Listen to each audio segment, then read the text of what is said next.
तो आज हम पढ़ते हैं लेंस के संबंध में क्या क्या परिभाषाएं होती हैं। ठीक, जैसे ये है उत्तल लेंस। ठीक, इसके दोनों पृष्ठ गोलीय हैं। ठीक, तो ये दोनों पृष्ठ की गोलाई है ना, तो ये गोलाई अगर हम कोई गोला पूरा करें तो ये ऐसे करके पूरी हो जाएगी। ठीक, इधर के हिस्से की जो गोलाई है उसका गोला ऐसे बनेगा, और जो इधर के हिस्से की गोलाई है उसका गोला ऐसे पूरा हो जाएगा। जी सर। ऐसे होगा ना, दिख रहा है?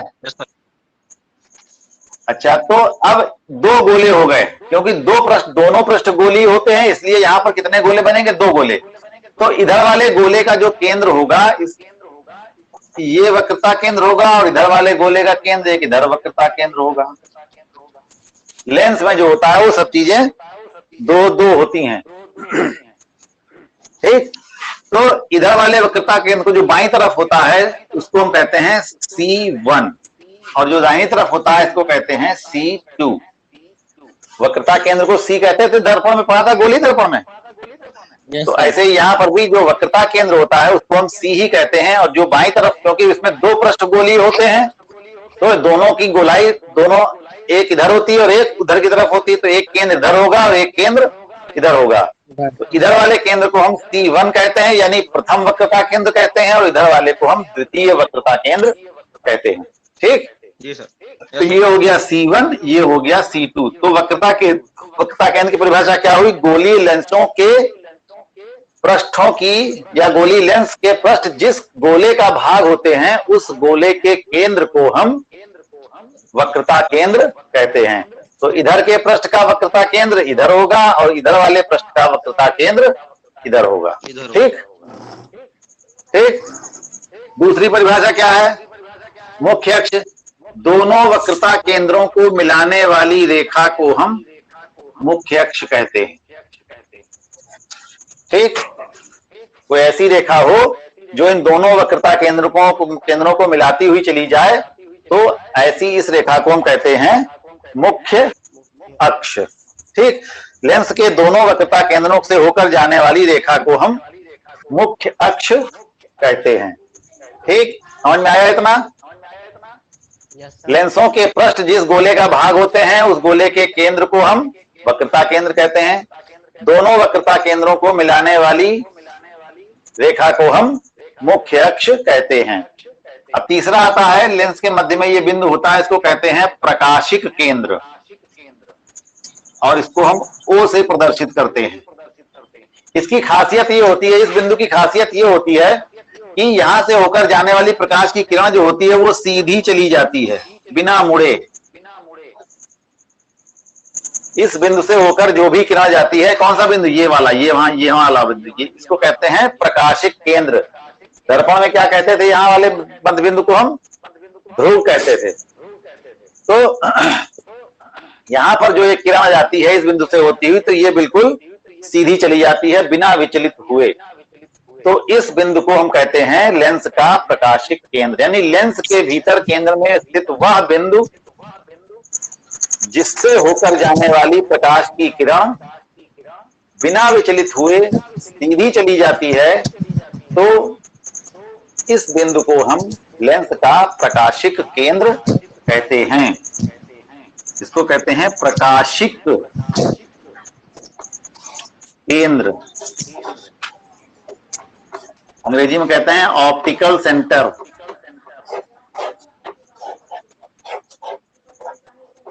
तो ऑप्टिकल सेंटर या प्रकाशिक केंद्र ये बिंदु होता है। ठीक, समझ में आया? बोलो भाई। जी सर। कहाँ गए तुम लोग? समझ में आया। समझ में आया? क्या समझ में आया? प्रकाशिक केंद्र किसे कहते हैं बताओ? प्रकाशिक केंद्र किसे कहते हैं? हाँ, सजी लेंस के भीतर वह बिंदु जिससे होकर जाने वाली प्रकाश किरण बिना विचलित हुए सीधी निकल जाती है। हाँ, बिना विचलित हुए सीधी चली जाती है, उसे हम लेंस का प्रकाशिक केंद्र कहते हैं। तो हमने किरण बनाई तो बिल्कुल सीधी चली गई। सामान्य रूप से किरण क्या होगी?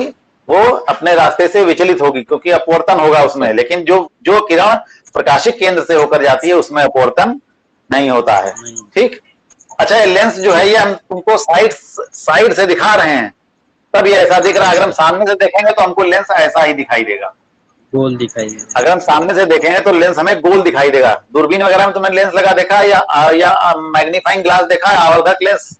जैसे लोग, जैसे जासूस लोग ऐसे लगा करके आंख में ऐसे देखते हैं, कोई चीज जासूसों को दिखाया जाता है Yes, कि लेंस लिए हुए, है। Yes sir. तो वो लेंस कैसा होता है? सामने से देखे में तो वो गोल, उसमें एक हैंडल, उसमें इसके किनारे किनारे एक बॉर्डर बना होता है, फ्रेम लगा होता है, उसमें एक हैंडल लगा होता है इस तरह से। तो ये जो लेंस होता है, ये कौन सा लेंस होता है? उत्तल लेंस होता है। तो अगर सामने से देखें तो लेंस कैसा दिखेगा? गोल। और अगर इसको हम साइड में देखेंगे तो ये लेंस ऐसा दिखेगा। और हाथ से छू के देखेंगे तो बीच में मोटा लगेगा, किनारों पर पतला होगा। ठीक। तो जैसे ये लेंस है, तुमने सामने से देखा तो ये लेंस इतना बड़ा ऐसे दिख रहा है। तो इसका जो व्यास होता है, व्यास मतलब बीचों बीच से होकर जाने वाली जो रेखा है, ये रेखा अगर हम खींचें, ये दूरी नापें, तो ये कहलाएगी लेंस का द्वारक। लेंस की जो वृत्ताकार सीमा है, जो किनारा है लेंस का, लेंस का किनारा कैसा होगा? वृत्ताकार होगा। वृत्त क्या आकार का होगा? तो इस वृत्ताकार सीमा का जो व्यास है, डायमीटर, इस व्यास को हम कहते हैं लेंस का द्वारक। ऐसे ही वहां पर अवतल दर्पण में भी कहते थे, या उत्तल दर्पण में भी कहते थे हम, कि जो उसकी वृत्ताकार सीमा है उसके व्यास को हम, क्योंकि लेंस सामने से देखने पर, लेंस हो या दर्पण, सब गोल ही होते हैं, साइड से देखने पर उनका आकार बदलता है, उसके आकार के हिसाब से दिखाई देते हैं। ठीक। तो द्वारक किसे कहते हैं? लेंस के वृत्ताकार सीमा के व्यास को हम द्वारक कहते हैं। ये केंद्र हो गया, तो अगर हम ये दूरी नापे तो भी द्वारक कहलाएगी। ये दूरी, क्योंकि ये सारी दूरियां क्या होंगी? जो केंद्र से होकर जाएंगी, ये सब दूरियां कैसी होंगी? बराबर होंगी। तो ये क्या कहलाएंगे? द्वारक। जो उस वृत्त का जो व्यास होगा, जो उसकी वृत्ताकार सीमा का जो व्यास होगा, वो कहलाएगा लेंस का द्वारक। ठीक। तो ये चीज यहां से यहां तक की ये दूरी जो है, ये क्या कहलाएगी? इसका द्वारक, या इसको एपर्चर कहते हैं अंग्रेजी में, एपर्चर। ठीक है। तो वक्रता केंद्र हो गया, मुख्य अक्ष हो गई, प्रकाशिक केंद्र हो गया, द्वारक हो गया। ठीक। कितना समझ में आया? Yes sir. Yes sir. Yes sir. Sir Aman आ गए। अमन की आवाज लगी हमको भी। हाँ, वही हमने कहा, लग रहा है अमन की आवाज लग रही, कुछ अभी हम कहने ही वाले थे।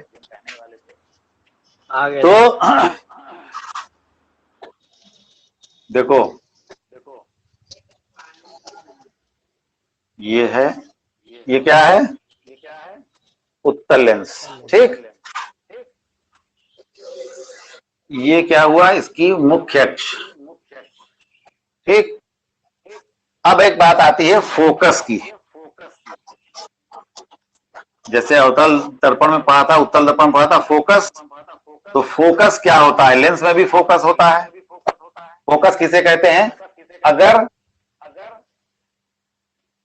देखो, अब जैसे इसमें वक्रता केंद्र 2 थे, ठीक, उसी प्रकार से फोकस भी 2 होंगे।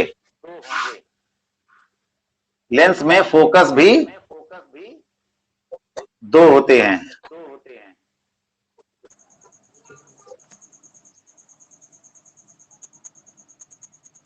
लेंस के बाईं ओर, इधर की तरफ क्या कहलाएगा? बाईं ओर।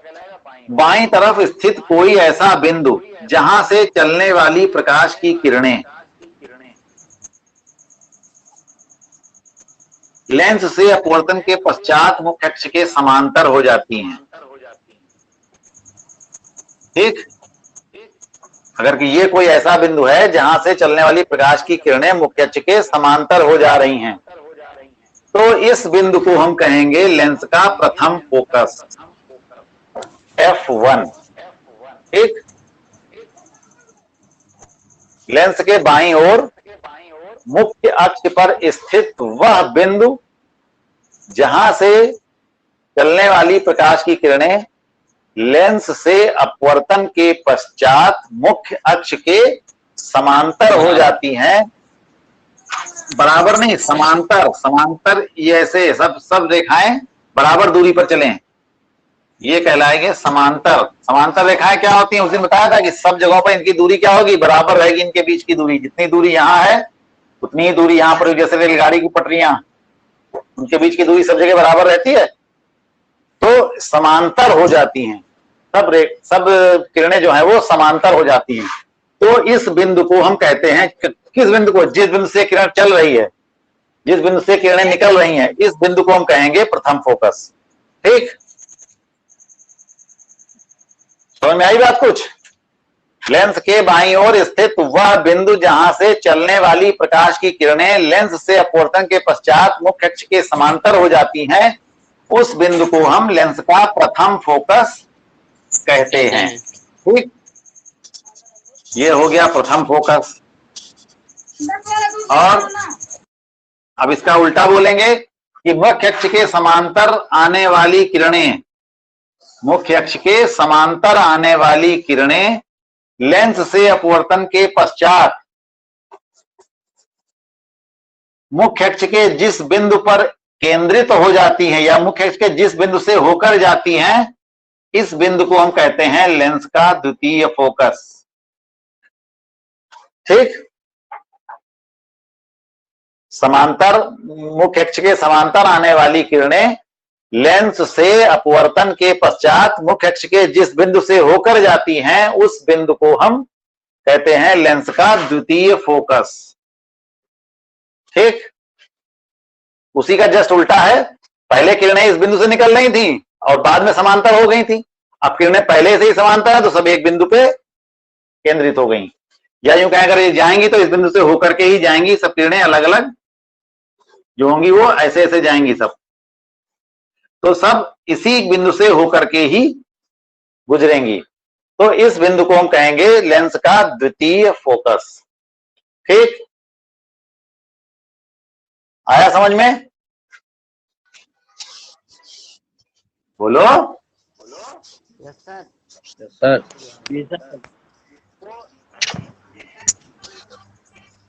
लेंस में भी कितने? दो फोकस होते हैं। एक फोकस इधर होता है और एक फोकस जो होता है वो इधर की तरफ होता है। ठीक, और ये बीच में क्या कहलाता है? इस बिंदु को क्या कहते हैं? इस बिंदु का क्या नाम होता है? प्रकाशिक केंद्र।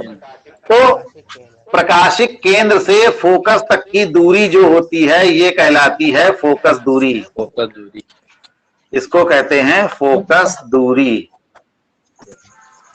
जब फोकस मालूम हो जाए तो उसकी दूरी को हम कहते हैं फोकस दूरी। एक इधर होगी और एक इधर भी होगी। अब ये दोनों दूरियां कैसी होंगी? बराबर होंगी। ये क्या कहलाएगी? फोकस दूरी। प्रकाशिक केंद्र से फोकस की दूरी को हम उस लेंस की फोकस दूरी कहते हैं और इसको हम स्मॉल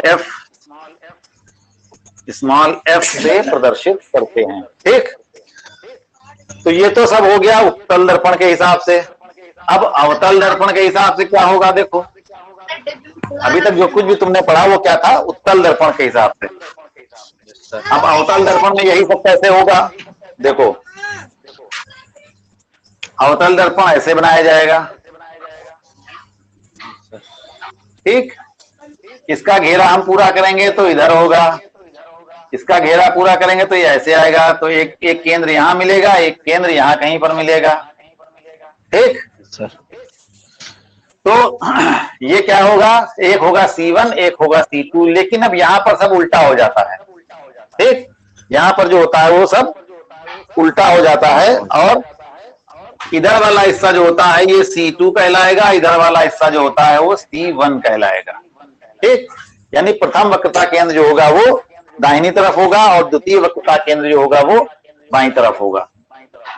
इन दोनों बिंदुओं को मिलाने वाली रेखा जो होती है ये कहलाएगी मुख्य अक्ष। मुख्य अक्ष हो गई। यहाँ पर ये जो बिंदु होगा ये कहलाएगा प्रकाशिक केंद्र। यहाँ से होकर जाने वाली किरण जो होगी वो सीधी चली जाएगी। इसमें भी वही नियम है। ठीक, अब क्या होता है कि चूंकि ये किरणों को फैला देता है, बताया था ना कि अवतल लेंस जो होता है वो अपसारी लेंस होता है और ये किरणों को फैलाता है। तो इसका प्रथम फोकस किधर होगा? तो इसका प्रथम फोकस किधर होगा कि जो मुख्य अक्ष के समांतर जो किरण आएगी वो यहां से अपवर्तन होने के पश्चात ये ऐसे बाहर की ओर फैल जाएगी।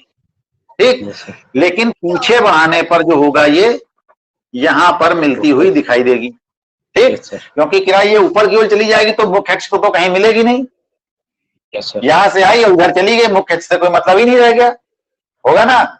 मुख्य अक्ष तो नीचे है, इसलिए मुख्य अक्ष को तो ये किरण कहीं काटेगी नहीं, इधर से आई और उधर चली गई।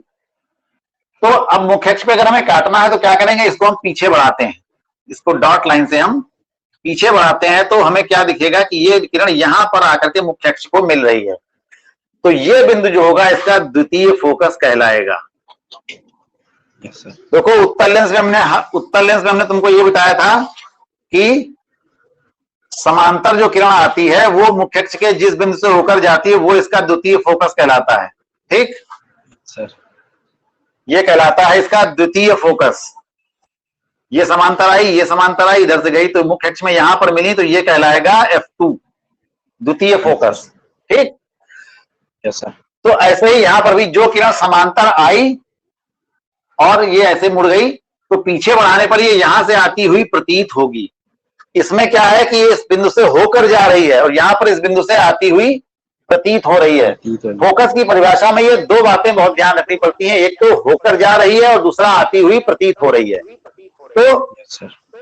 यहां पर उत्तल लेंस में क्या है, वो अपवर्तन के पश्चात मुख्य अक्ष के इस बिंदु से होकर जा रही है और अवतल लेंस में क्या है कि वो मुख्य अक्ष के इस बिंदु से आती हुई प्रतीत। अगर हम यहां पर अपनी आंख लगा करके देखेंगे तो हमको क्या दिखेगा, किरण यहां से आ रही है, लेकिन जबकि वास्तव में किरण कहां से आ रही है, वो इधर से आ रही है, Yes, sir. है ना।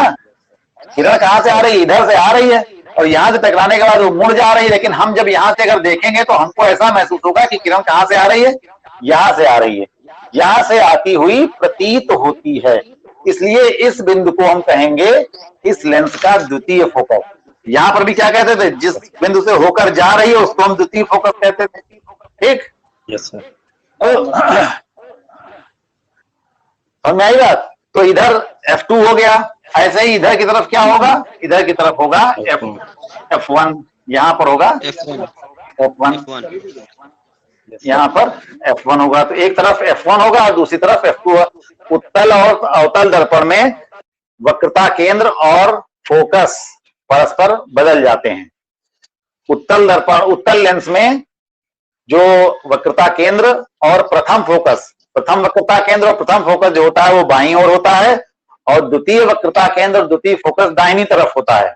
जबकि अवतल लेंस में प्रथम फोकस और प्रथम वक्रता केंद्र दाहिनी तरफ होता है और द्वितीय फोकस और द्वितीय वक्रता केंद्र बाईं तरफ होता है, ठीक।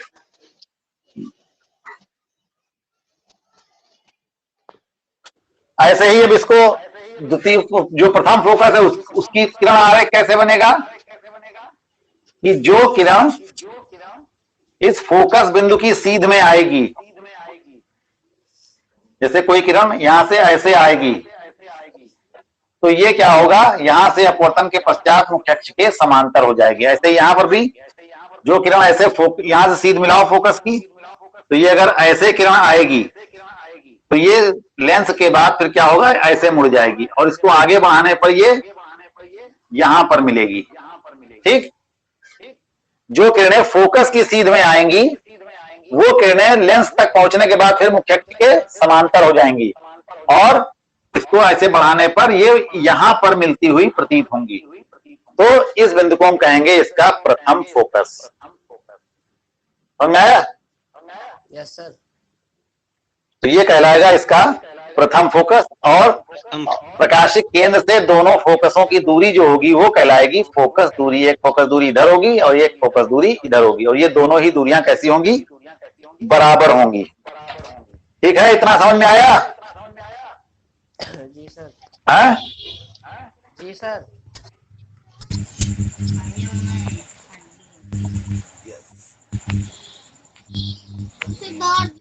तो अब आता है फोकस तल क्या होता है।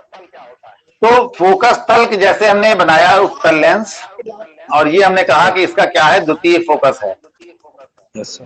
ठीक, नहीं इसका ये प्रथम फोकस होगा। ये प्रथम उत्तल लेंस हो गया ना, इसका प्रथम फोकस है। तो यही यहां पर भी वही कि इस फोकस बिंदु पर मुख्य अक्ष के लंबवत जो तल होता है, इस तल को हम कहते हैं फोकस तल। फोकस तल।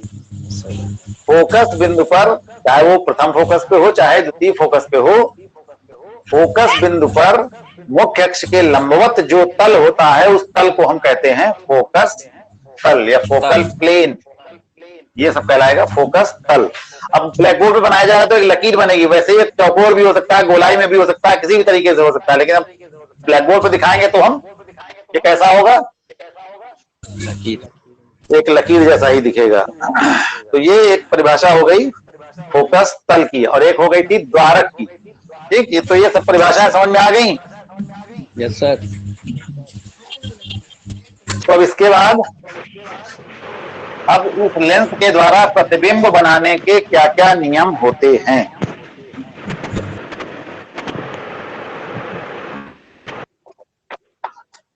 लेंसों द्वारा प्रतिबिंब बनाने के नियम।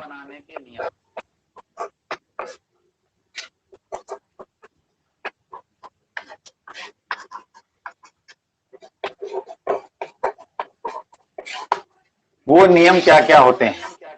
देखो, एक नियम तो ये निश्चित है कि हमने तुमको पहले भी बताया है कि वस्तु को हम कहाँ रखते हैं, हमेशा बाईं तरफ रखते हैं। लेंस या दर्पण जो भी हम यहाँ रखेंगे, वस्तु को हमेशा इधर की तरफ ही रखेंगे, वस्तु को इधर नहीं रखते हैं। रखा जा सकता है, लेकिन एक नियम बना दिया गया है जिससे कि सबको सहूलियत हो कि हम वस्तु को हमेशा जब भी प्रतिबिंब बनाएंगे तो इधर ही रख के बनाएंगे, यानी बाईं तरफ। वस्तु को सदैव बाईं ओर ही रखा जाता है। ठीक, तो पहला नियम ये कहता है, ये है मुख्य अक्ष, कि मुख्य अक्ष के समांतर आने वाली जो किरण बनाई जाती है, ये समांतर आ रही है किरण। Yes sir.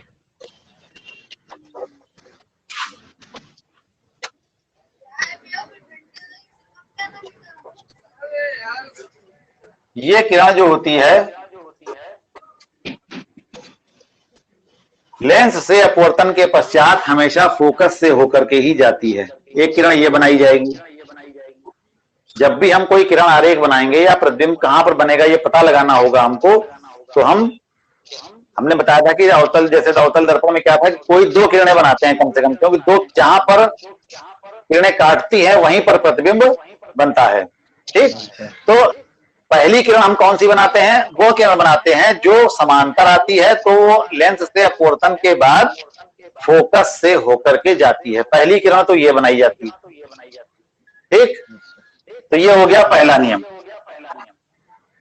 ठीक, कि मुख्य अक्ष के समांतर आने वाली किरण जो होती है वो लेंस से अपवर्तन के पश्चात फोकस से होकर जाती है अथवा फोकस से आती हुई प्रतीत होती है। अगर यही चीज हम अवतल लेंस में बनाएं तो इसको ऐसे बनाएंगे, आती हुई प्रतीत होगी। तो ये यहां पर ऐसे जाएगी और इसको पीछे बढ़ाने पर ये फोकस से आती हुई प्रतीत होगी। Yes sir. ठीक, यानी ये किरण समांतर आएगी, तो ये क्योंकि अवतल लेंस है तो ये क्या करेगा, किरणों को फैला देगा, तो ये किरण ऊपर की ओर मुड़ जाएगी। तो एक किरण ये वाली बनाई जाएगी। जब भी हम कोई प्रतिबिंब बना रहे होंगे, कोई प्रतिबिंब बनाने पता करने के लिए कोई किरण आरेख बनाएंगे, तो पहली किरण हम यही बनाते हैं, चाहे वो उत्तल लेंस हो चाहे अवतल लेंस हो। पहली किरण हम मुख्य अक्ष के समांतर वाली ही बनाते हैं। और अगर उत्तल लेंस है तो अपवर्तन के पश्चात जो होगी वो किरण फोकस से होकर जाएगी, और अगर अवतल लेंस है तो वो फोकस की सीध में मुड़ेगी, लेकिन पीछे बढ़ाने पर वो फोकस पर ही मिलेगी। ठीक, ठीक है।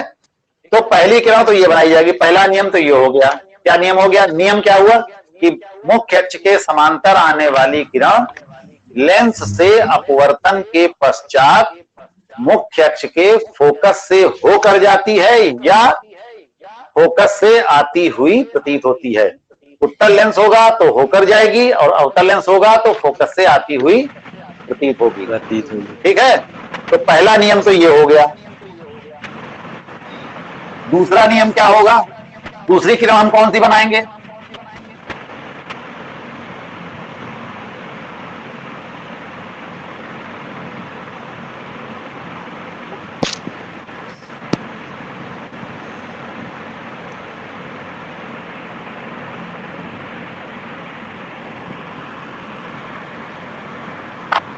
दूसरी किरण जो होगी वो फोकस से होकर जाएगी, ये फोकस से होकर जा रही है, F1 से होकर जा रही है।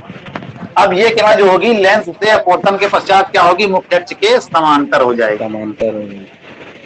नियम दोनों वही हैं जैसे दो जो दर्पण में थे, बस फर्क यहाँ पर कहना हमको क्या है, वहां पर हम कहेंगे परावर्तन के पश्चात और यहाँ पर हम कहेंगे अपवर्तन के पश्चात। समांतर।